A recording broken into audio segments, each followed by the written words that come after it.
I grew up with my mum and dad, and all of a sudden, one day we were gone. And it's only like years later, I said to my mum, do you know what? I keep on having this dream of I come out of my bedroom and I can see my dad's hand around your throat and your eyes are bloodshot red. She said that was the day when she decided that because a lot of people are like, yeah, you know, they've been married, this and that they don't show the children. The children don't see it. And it's only because I happened to walk out of my bedroom door. And I remember my dad saying, get in your room. And I remember that was at age 7. I remember that when I was in my 20s. I thought some kind of weird dream I was having. And that's when my mum said that was a day that she decided to leave my dad. Wow. So it's that, and to know what, right? To say that it's better in a relationship, my mum and dad get on better now than they would have done together. There is a young lady and she is getting battered by this man. Somebody, they're close to me, absolutely battered. And it got to the point where I'm tired of trying to protect you because you won't shut your mouth. Who won't? Know that this is going to antagonize a man. Shut your mouth. You know that you sound like a victim blamer, Auntie Jenny.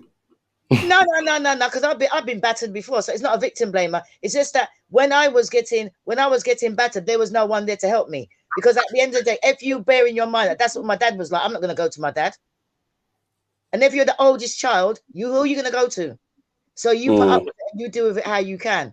So as far as I'm concerned, if I know that these are your triggers, and that if I push all these triggers, this is what's going to happen, don't push the triggers. Agreed. It's happening so much now that police won't even go back to the house.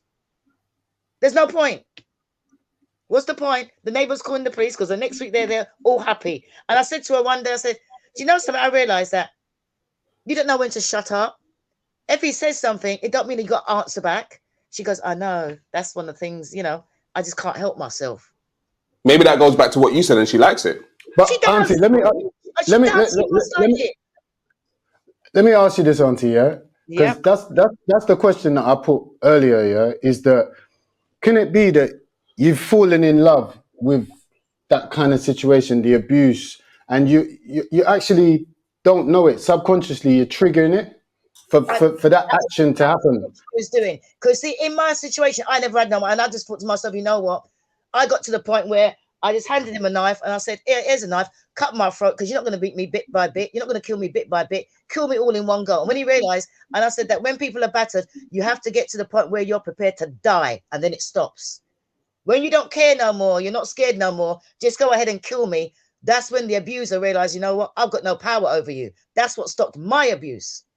Wow. But if somebody was there to help me, then it would have stopped earlier. So when you see these people and you feel yourself, oh my God, you know, I'm always rushing down there, trying to help you, trying to do this, calling the police. And then next week you're there and the next day you're there and it's all happy families. But I'm telling you, like, I know the triggers. And I'm saying to you, like, I'm looking at you like, don't say nothing. And you open your mouth and then it's like, oh my God, look at, and all of your scars, it's like, you know, I am wearing my scars because this is what he's done to me. But after a while, nobody takes any notice of you because if there's help out there for you and you keep on putting yourself in that situation, I've got to the point, you know what? Invite me to your funeral. Let them tell me when you're dead.